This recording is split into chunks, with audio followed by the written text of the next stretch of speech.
Aleluia.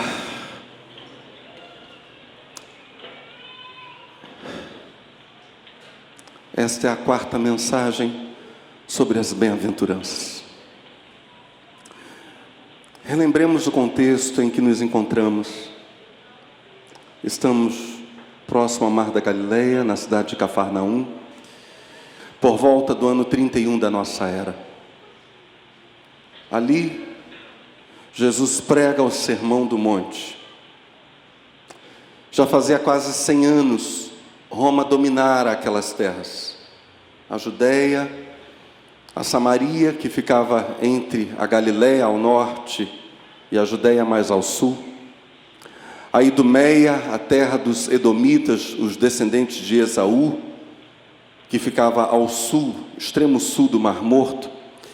Todo esse território, Judéia, Samaria, Galileia, Idumeia, todo esse território eram colônias romanas, diretamente administradas por Roma desde o ano 6º da nossa era. Então, a administração direta já fazia 25 anos.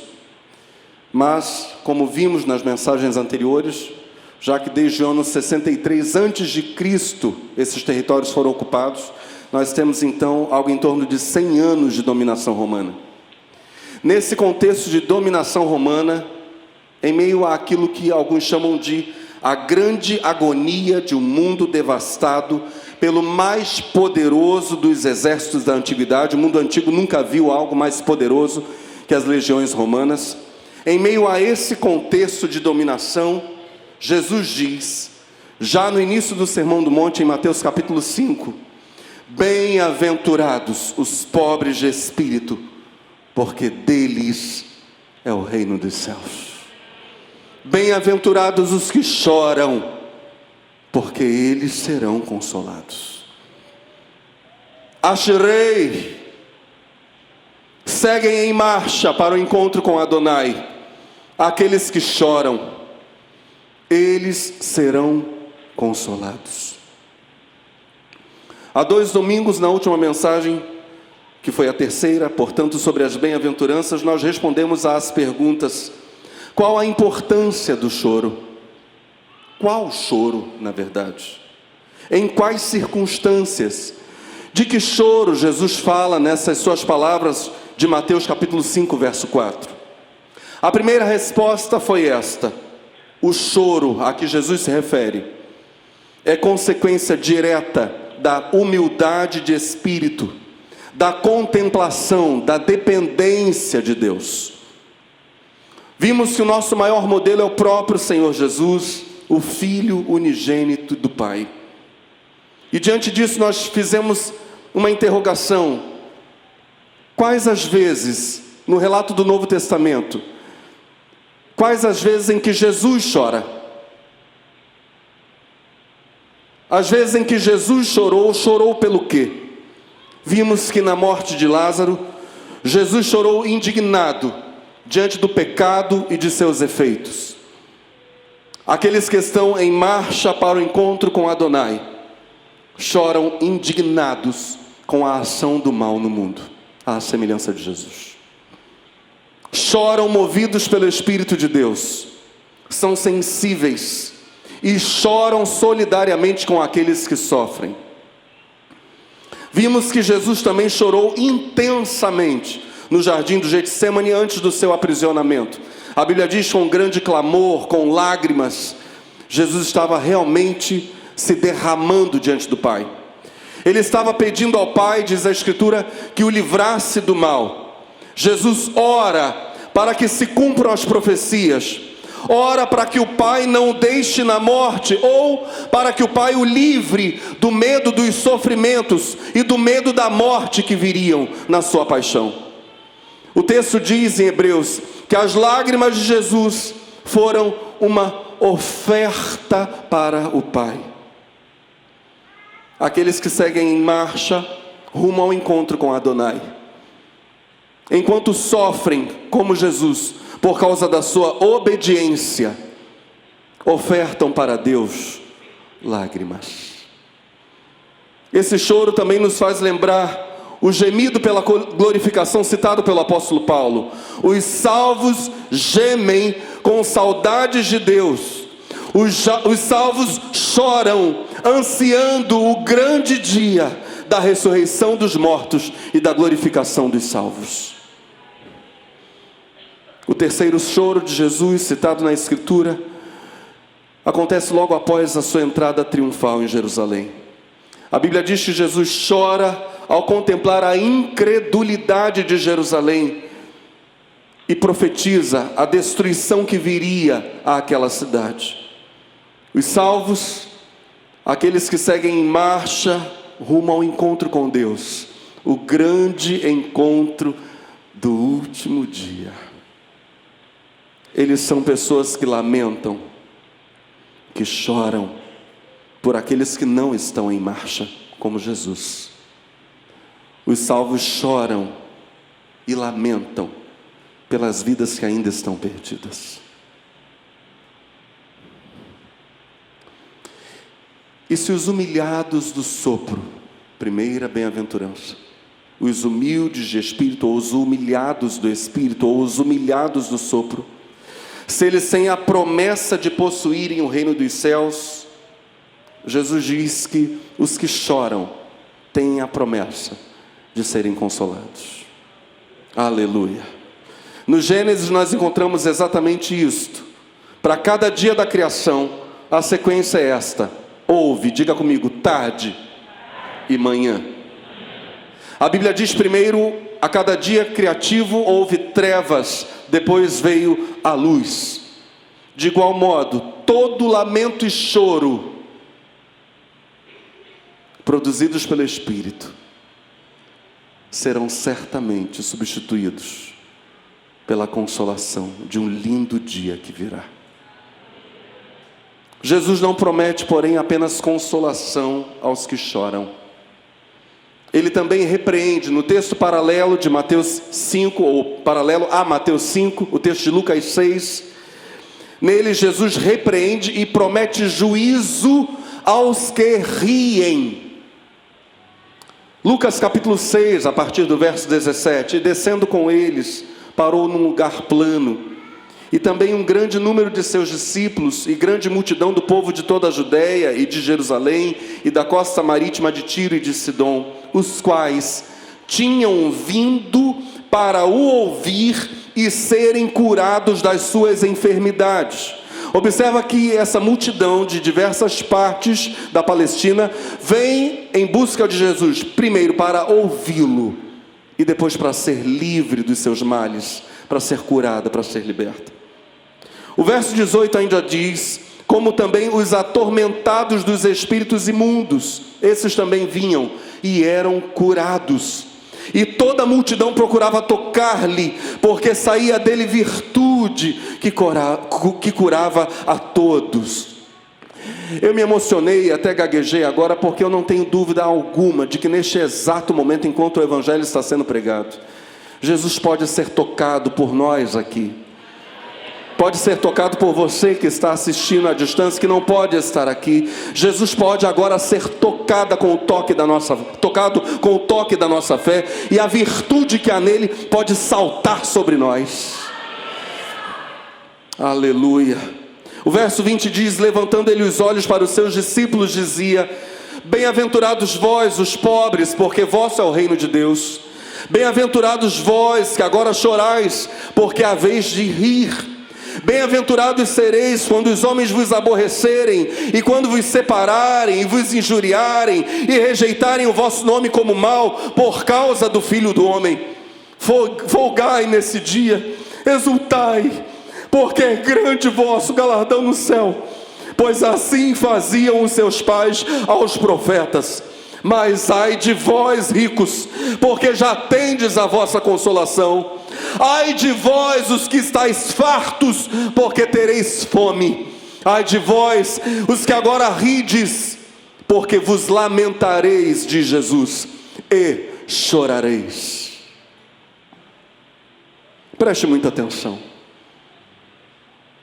Se em Mateus capítulo 5, o texto paralelo, também o Sermão do Monte, O choro dos salvos revela, em última análise, uma profunda necessidade de Deus e de seu Cristo. Agora, aqui, quando Jesus enuncia os seus ais para os ricos, para os fartos, para os que riem,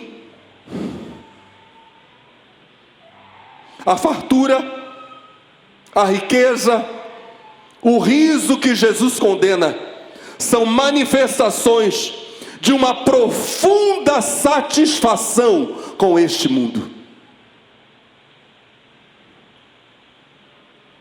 Como dizia o Dr. Martin Lloyd Jones, essa é a jovialidade e felicidade aparentes que os homens deste mundo exibem. E aqui nós precisamos nos lembrar de uma verdade: a condenação dos perdidos não é antecedida por lágrimas, ela é antecedida, no dizer de Jesus, por riso.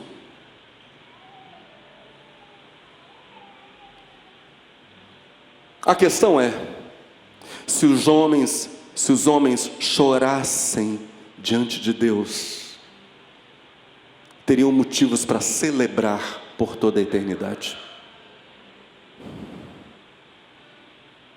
Vamos aprofundar esse conceito agora. Aqueles que ali em Cafarnaum, em lágrimas, aproximavam-se de Cristo para ouvi-lo, para serem curados, curadas, libertos, libertas. Essas pessoas recebiam ensino e milagres e se alegravam. Nós acabamos de testemunhar curas extraordinárias operadas por Jesus Cristo, que encheram os corações das nossas irmãs de alegria. Jesus não está evidentemente dizendo que é errado ser feliz, que seja errado sorrir, claro que não. O que Jesus quer deixar claro para nós é que é correto se entristecer e se alegrar pelos motivos certos. Que há tristezas, guarde isso, das quais os homens não devem fugir, tristezas necessárias, e que existem alegrias específicas que devem ser buscadas pelos homens. De fato, no dizer de Jesus, todas estas coisas podem ser resumidas da seguinte maneira: os salvos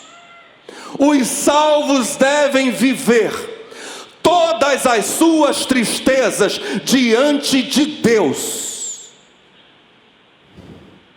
bem como todas as suas alegrias. Observe as implicações disso.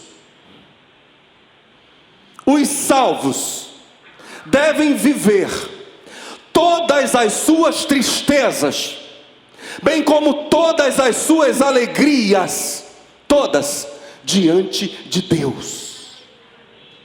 Se eu estou triste diante de Deus.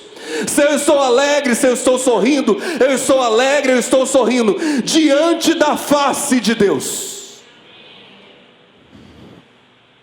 Os perdidos, por sua vez, são aqueles que não vivem suas tristezas e alegrias diante da face de Deus.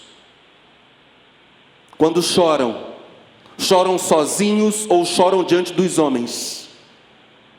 Quando se alegram, quando sorriem, alegram-se sozinhos ou diante dos homens, mas não diante de Deus.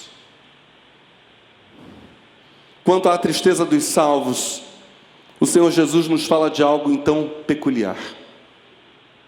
Tanto aqui em Mateus 5, no início do Sermão do Monte, quanto no discurso de Jesus que antecede a sua paixão,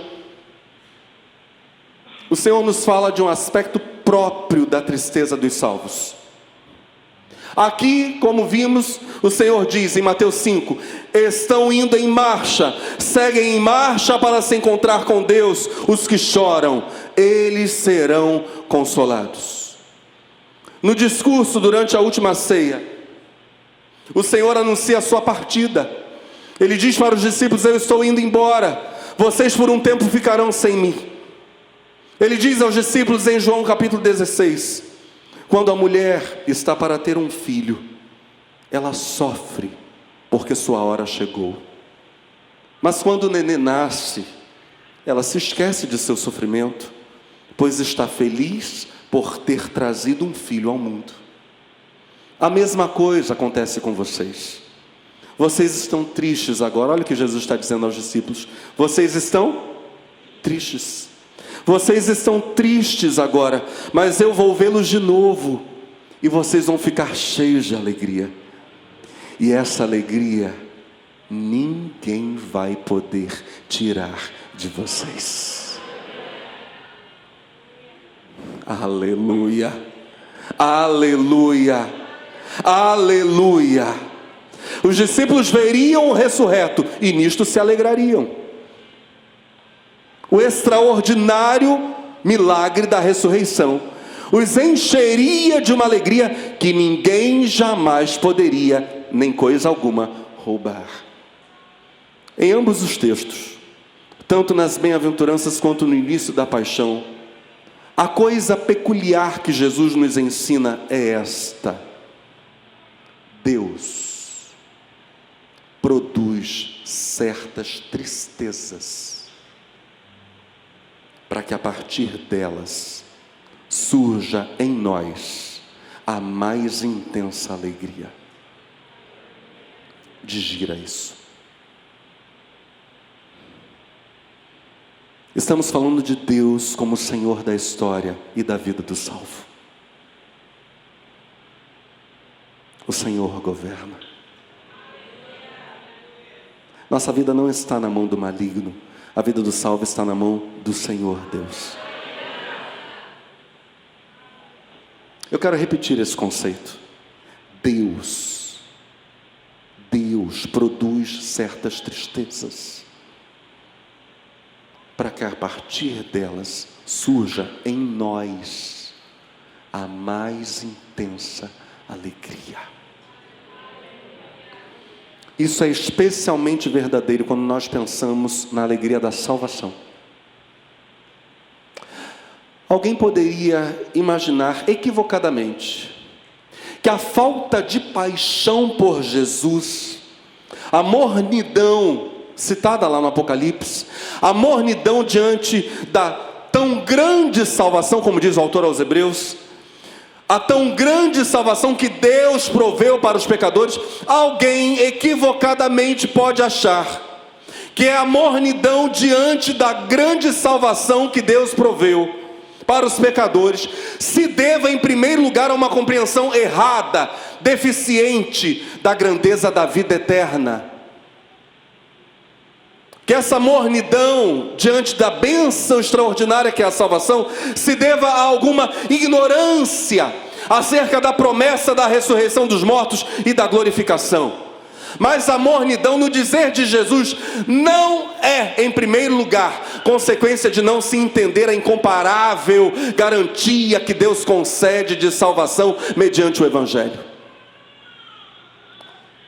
No dizer de Jesus, a mornidão espiritual deixa claro que na vida da pessoa morna, Deus ainda não pôde produzir, no mais profundo da alma dessa pessoa, a intensa tristeza que acompanha a boa notícia. O problema é um senso defeituoso de pecado. O problema é uma doutrina distorcida sobre o pecado.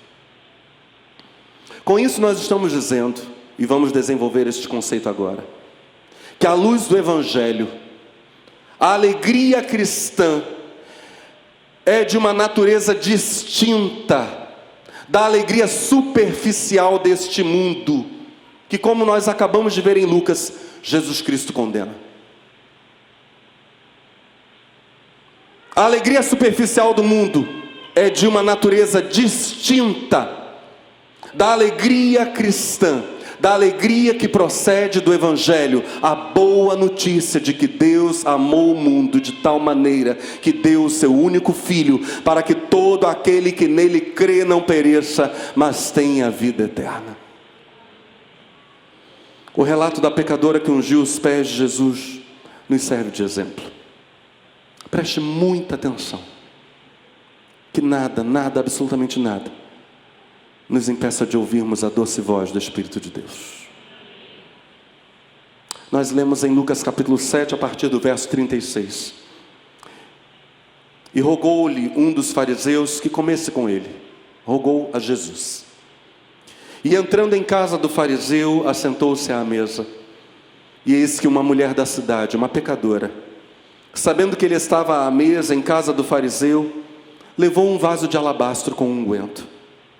E estando por detrás, aos seus pés, chorando, começou a regar-lhe os pés com lágrimas, e enxugava-lhes com os cabelos da sua cabeça, e beijava-lhe os pés, e ungia-lhes com unguento. Quando isso viu o fariseu que o tinha convidado, falava consigo dizendo: se este fora profeta, bem saberia quem e qual é a mulher que lhe tocou, pois é uma pecadora. E respondendo Jesus, disse-lhe: Simão, uma coisa tenho a dizer-lhe. E ele disse: dize-a, mestre. Um certo credor tinha 2 devedores. Um devia-lhe 500 dinheiros e outro 50. E não tendo eles com que pagar, perdoou-lhes a ambos. Dize, pois, qual deles o amará mais? E Simão, respondendo, disse: tenho para mim que é aquele a quem mais perdoou. E ele lhe disse: julgaste bem. E voltando-se para a mulher, disse a Simão: vês tu esta mulher? Entrei em tua casa, e não me deste água para os pés, mas esta regou-me os pés com lágrimas, e me os enxugou com os seus cabelos. Não me deste ósculo, o beijo santo na face, mas esta, desde que entrou, não tem cessado de me beijar os pés.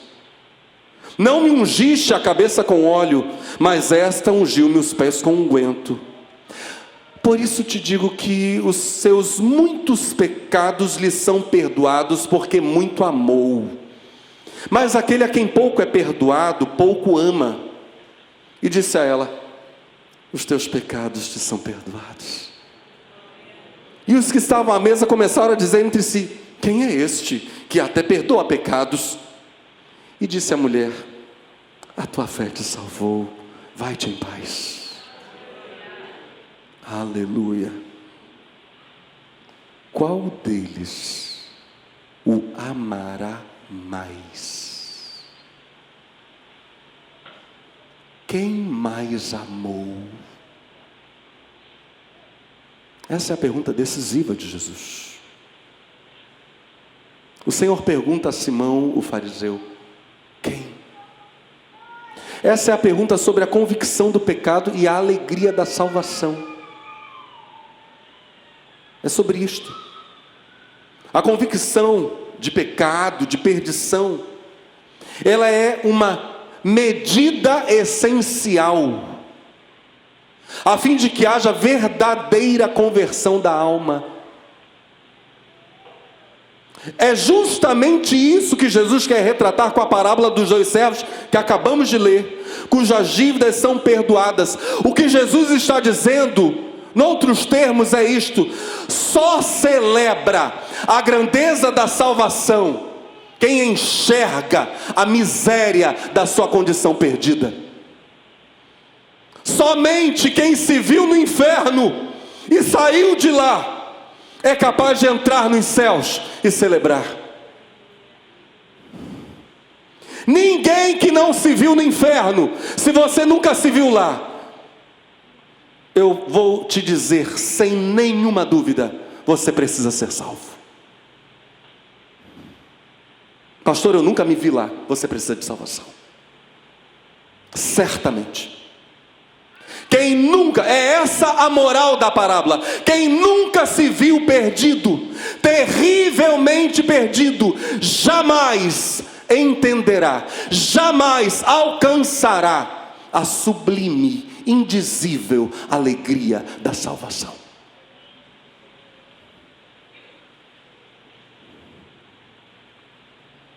Cito Martin Lloyd Jones: o real senso do pecado precisa manifestar-se antes que haja real alegria da salvação.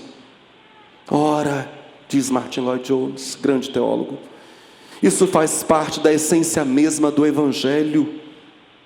Inúmeras são as pessoas que passam a vida inteira, preste atenção, inúmeras são as pessoas que passam a vida inteira procurando encontrar a alegria cristã. Afirmam elas que dariam o mundo inteiro se ao menos pudessem achá-la, ou se pudessem ser como outras pessoas que já possuem essa alegria. Pois bem, diz ele, sugiro que em 99% dos casos, essa é a explicação para o fracasso. As pessoas que não têm compreendido que precisam ser convencidas do pecado, da sua condição de pecadoras, de perdidas. As pessoas, volto, que não têm compreendido que precisam ser convencidas do pecado antes que possam experimentar alegria. Elas não apreciam a doutrina bíblica do pecado, repelem-na intensamente e levantam objeções contra a pregação da mesma. Querem alegria independentemente da convicção de pecado. Mas Jesus diz para nós no início do Sermão da Montanha: seguem em marcha para o encontro com Adonai aqueles que choram, eles serão consolados.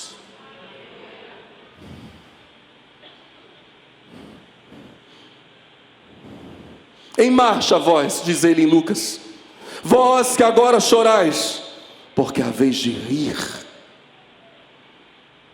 Foi justamente essa a profunda experiência daquela mulher pecadora. Quanta alegria, pense nisso, quanta alegria não borbulhou do coração daquela mulher, quando ela ouviu da boca de Jesus, o seu querido mestre: a tua fé te salvou, vai em paz. Meu Deus,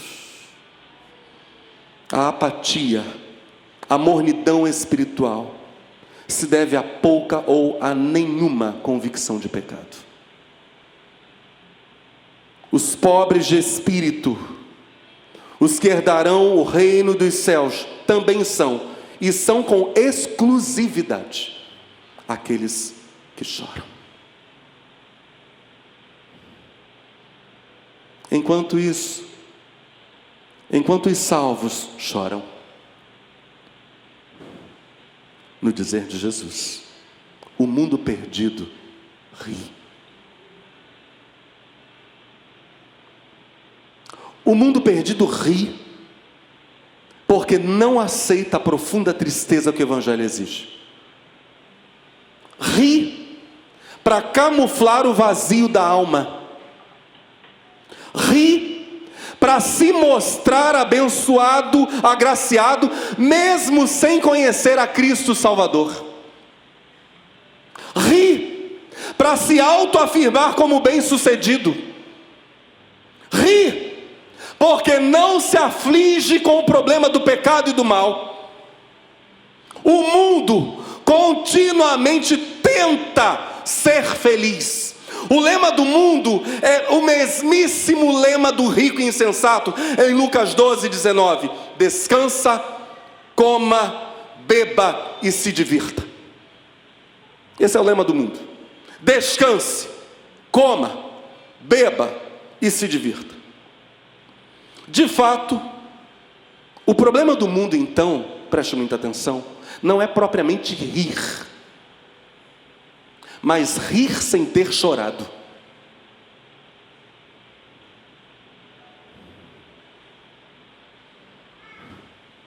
E de novo, como o mundo ri sem ter chorado, o necessário choro daquele que viu a sua miséria diante de Deus, clamou por salvação e graciosamente foi salvo.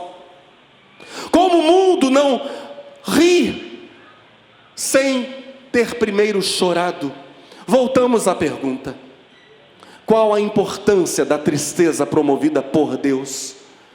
Haveria algo mais nesse tema que precisamos examinar? Sim, Certamente sim.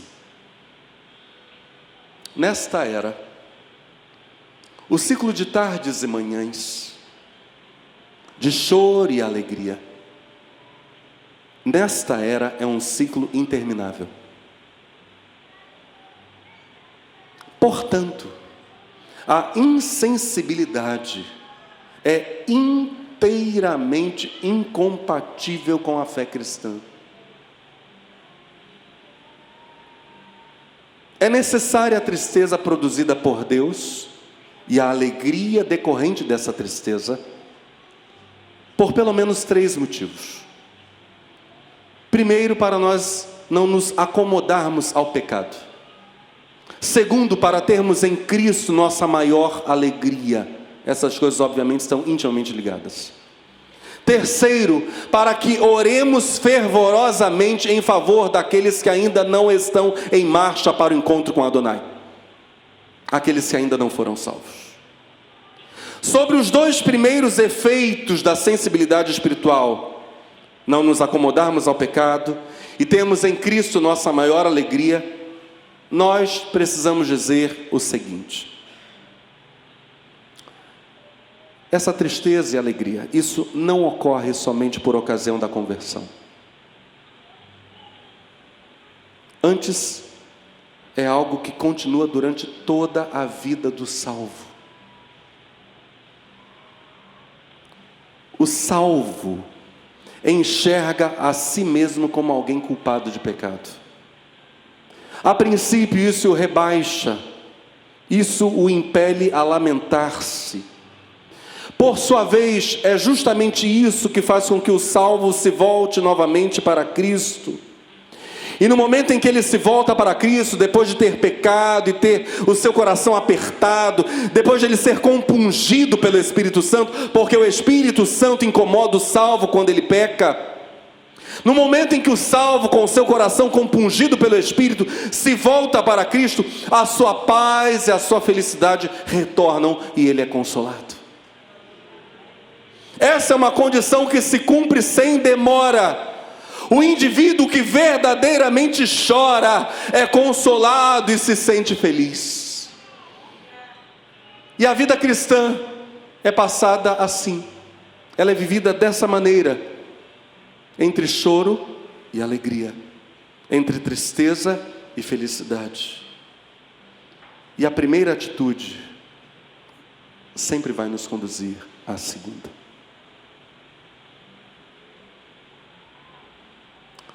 Mas precisamos dizer algo mais.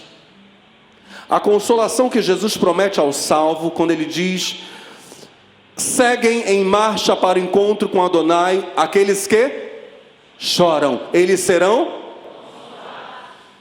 É verdade que a consolação que Jesus promete ao salvo não se limita a esta era. Aleluia.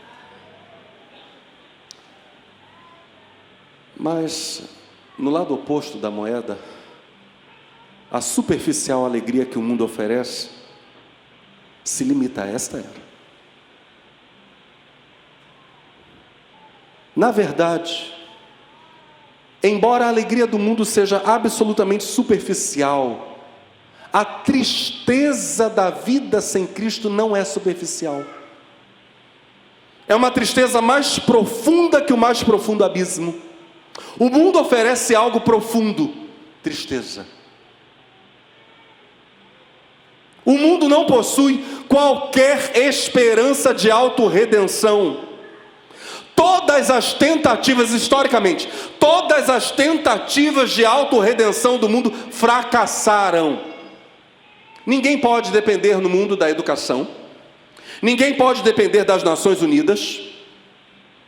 Da mesma maneira que anteriormente se dependia da Liga das Nações. Todas essas coisas já foram experimentadas e fracassaram. A pergunta que nós fazemos é: que esperança resta ao mundo solitário? A resposta é óbvia: nenhuma. Para o mundo não há qualquer consolo em si mesmo. Winston Churchill, nas suas memórias da Segunda Guerra Mundial, escreveu algo muito interessante.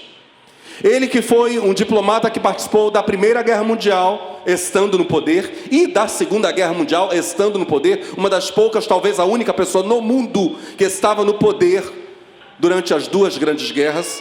Ele escreveu em Memórias da Segunda Guerra Mundial, livro inclusive premiado com o Nobel de Literatura.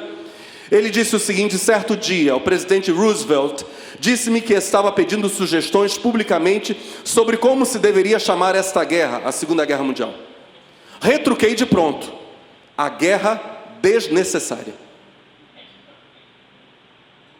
Nunca houve, diz Churchill, guerra mais fácil de impedir do que essa que acaba de destroçar o que restava do mundo após o conflito anterior, após a Primeira Guerra.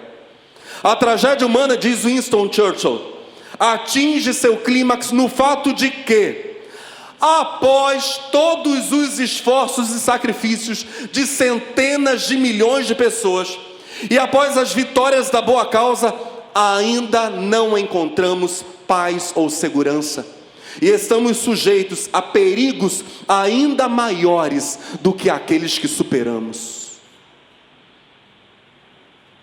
Winston Churchill diz: o mundo vai de mal a pior. Quanto ao crente em Cristo, seus gemidos e lágrimas são marcados por fé e esperança. O Cristo da cruz não fica na cruz, Ele ressuscita. Quando as dores do mundo, a iniquidade deste mundo, o pecado do mundo recai sobre Ele, Ele não fica ali, nem na cruz e nem na tumba. O Cristo em quem depositamos nossa fé vive e reina pelos séculos dos séculos. Aleluia, aleluia, aleluia, aleluia. Lembremos-nos do jovem Estevão e seu martírio. Enquanto Estevão estava sendo apedrejado até a morte, Atos capítulo 7 nos conta o primeiro cristão martirizado por causa de sua fé. Aquele jovem tem uma visão. Lucas nos conta em Atos capítulo 7, verso 55. Mas Estevão, cheio do Espírito Santo, olhou para o céu. Você consegue imaginar agora esse jovem caído, com o corpo todo ferido, porque várias pedras já o atingiram, já o dilaceraram. Ele vai morrer por causa disso. Ou prestes a cair, ou caído, ou prestes a cair. Mas Estevão, diga comigo, cheio do Espírito Santo, olhou para o céu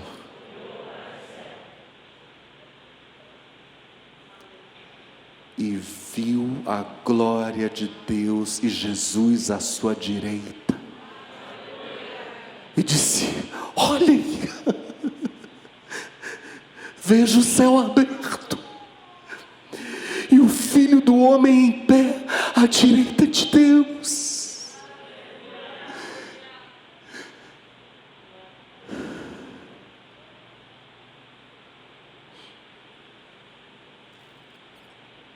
O crente que hoje chora e geme, o cristão que hoje é executado por sua fé, que chora, ao fechar os olhos, contempla a glória de Deus e pode dizer: Jesus Cristo reina, o Senhor reina. Tenho uma esperança eterna. Aleluia. Paul Yong-cho nos diz algo sobre isto. Ouça essa história real. Quando há dor e sofrimento, diz Paul Yong-cho, temos a tendência de logo pedir a libertação. Mas não devemos fazer isso. Caso o seu sofrimento resulte em graça redentora ou se torne canal para o fluxo da graça redentora de Deus, então ele foi previsto por Deus. Se entretanto seu sofrimento torná-lo inválido e começar a destruí-lo, procede de Satanás e você deve orar a fim de livrar-se dele. Vou contar um caso em que Deus não libertou as pessoas de seu sofrimento.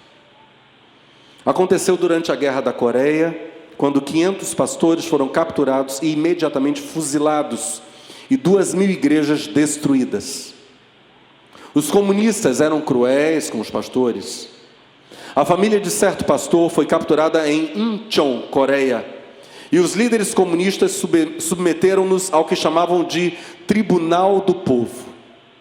Os acusadores diziam: este homem é culpado de cometer esse tipo de pecado, e por esse pecado deve ser castigado. A única resposta que recebiam era um coral unânime de vozes dizendo: sim, sim. Dessa vez, cavaram um grande buraco, colocaram o pastor, sua esposa e vários de seus filhos dentro dele. Então o líder, no caso dos comunistas, falou: todos esses anos o Senhor tem desviado as pessoas com a superstição da Bíblia. Se desejar agora se retratar perante o povo aqui reunido e se arrepender de sua má conduta, o Senhor, sua esposa e seus filhos serão libertos. Mas se persistirem em suas superstições, toda a sua família vai ser enterrada viva. Tome sua decisão. Poyong-cho, querido, saudoso pastor da igreja de Oido em Seul, Coreia do Sul, continua narrando o seguinte: todos os seus filhos, os filhos daquele pastor, começaram a chorar dizendo: papai, papai, pense em nós. Pastor Cho diz: imagine a situação daquele homem. Se estivesse em seu lugar, o que você teria feito? Sou pai de 3 filhos, diz Poyong-cho, e chegaria quase a preferir ser lançado ao fogo do inferno a ver meus filhos serem mortos. Esse pai estava profundamente abalado. Levantou a mão dizendo: sim, sim, vou fazer isso.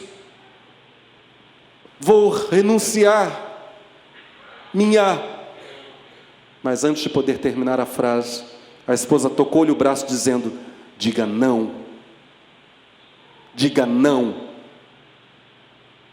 Dirigindo-se aos filhos, essa valente mulher disse: calem-se, filhos. Esta noite vamos jantar com o Rei dos Reis e Senhor dos Senhores.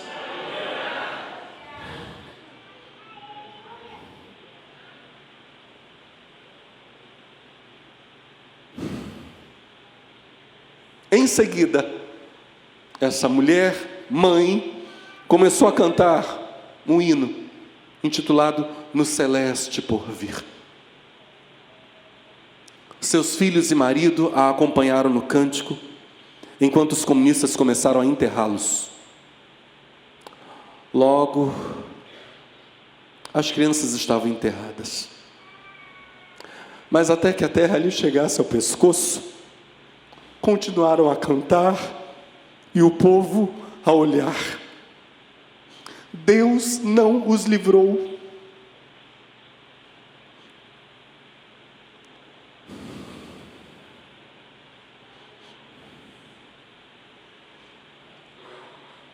Mas quase todos os que testemunharam essa execução tornaram-se cristãos. Muitos, diz Poyong-cho, muitos são membros de minha igreja. Mediante o seu sofrimento, fluiu a graça da redenção. Preste atenção. A fé em Jesus Cristo faz o homem levar a vida muito a sério. O crente, o verdadeiro crente em Cristo, não é uma pessoa superficial em hipótese alguma. Muito ao contrário. É alguém fundamentalmente sério e alguém fundamentalmente feliz. A presença e a palavra de Cristo fazem o salvo enxergar claramente o problema do mal no mundo, o pecado. Enxergar os seus próprios pecados. Enxergar os pecados dos outros, sim. Enxergar a grandeza da salvação. Enxergar a promessa da vida eterna para todos os que confessam a Jesus Cristo como Senhor. Enxergar a bendita esperança do dia da ressurreição dos mortos e da glorificação. Se você deseja experimentar uma profunda convicção dos seus pecados e, consequentemente, a gloriosa alegria da salvação, convido você nesta noite, em nome de Jesus Cristo, a orar, pedindo a Deus que derrame o Espírito Santo sobre a sua vida. Que o Espírito de Deus revele a cada um de nós o horror dos nossos pecados. E então, que o Espírito de Deus nos revele o Senhor Jesus Cristo em toda a sua plenitude. Seguem em marcha para o encontro com Deus aqueles que choram, eles serão consolados. Que Deus nos abençoe.